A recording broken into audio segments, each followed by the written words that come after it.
rapaz que sai do Amazonas, vem para Salvador, em 1946 ele se forma em medicina, quer dizer, a guerra estava terminando, o mundo em polvorosa, tudo mudando, ele opta para ser psiquiatra, mas quem o auxiliou? A não ser o esforço pessoal dele digamos, o reconhecimento de algum professor que o auxiliou, mas esse pessoal era muito autodidata, não tinha esse acesso à bibliografia. Ao escrever sobre o Rubem de Pinho, eu fui procurado pela filha, né, dele, que me falou que tinha escrito sobre o pai e tal. Eu disse, me manda que eu publico. E eu publiquei uma versão da biografia de Rubem de Pinho feita pela filha. Ele teve um papel bastante importante na revitalização da psiquiatria forense brasileira, quando presidente da Associação Brasileira de Psiquiatria. E essa homenagem me fez voltar assim, a pensar na vida dele, na obra. E é um homem interessante, algumas ideias são muito valorizadas hoje em dia, como o aspecto transcultural, a importância da religiosidade na prática psiquiátrica, ou da espiritualidade, melhor dito.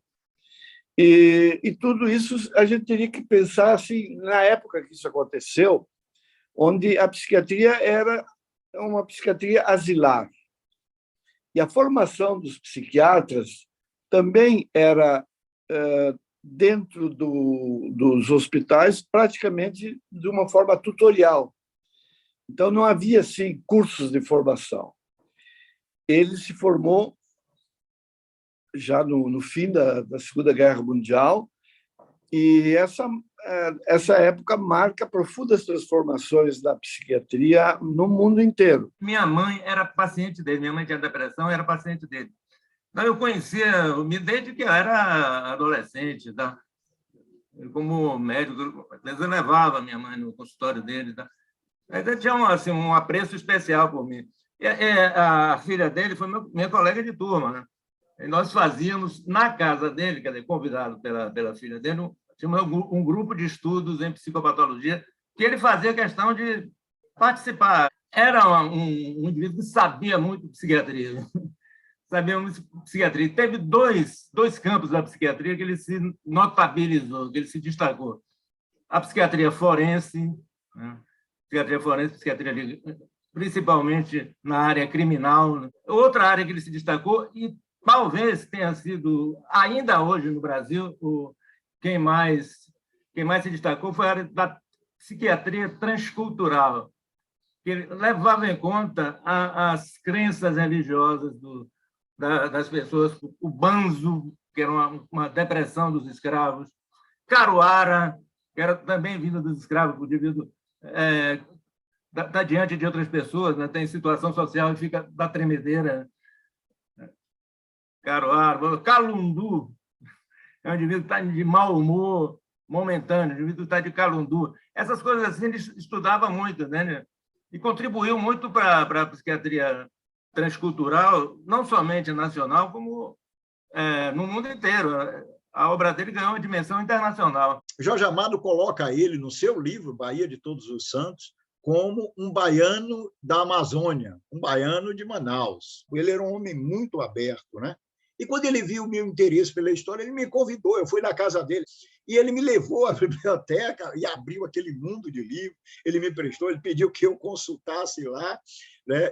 Aqui perto, na Vitória, não era longe, eu sentei, fiz estudos.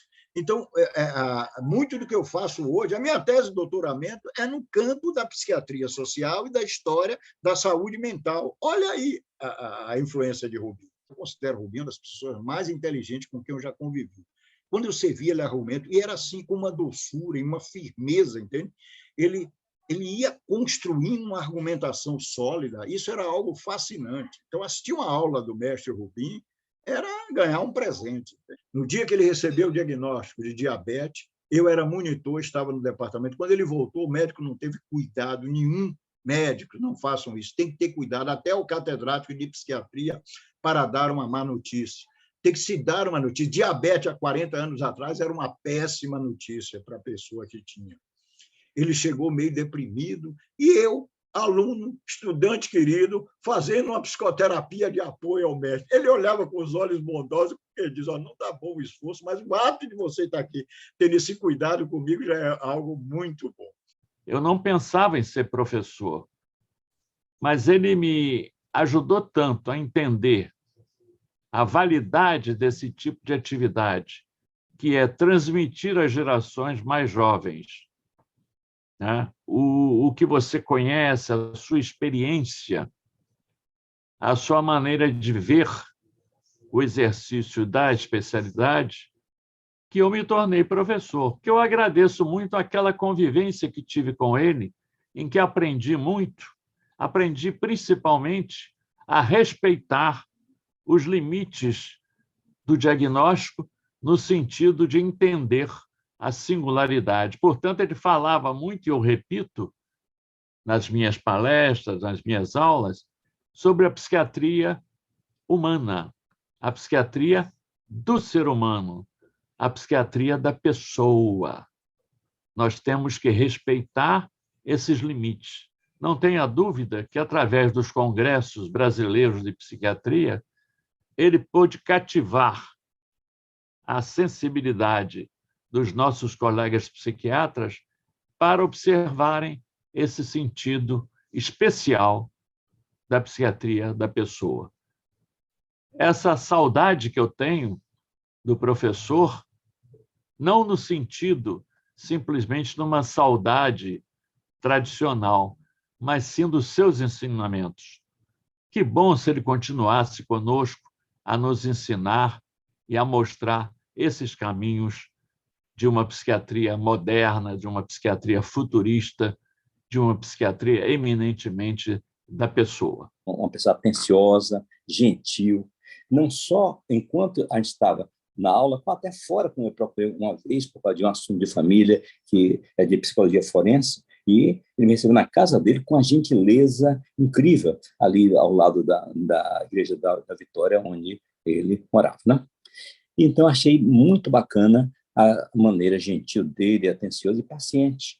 Pessoa muito generosa, sabia dividir o saber dele, e, com certeza, todas as pessoas que conheceram aprenderam a admirar o mestre Rubim de Pinho. Foi médico de alguns dos meus parentes mais remotos, né?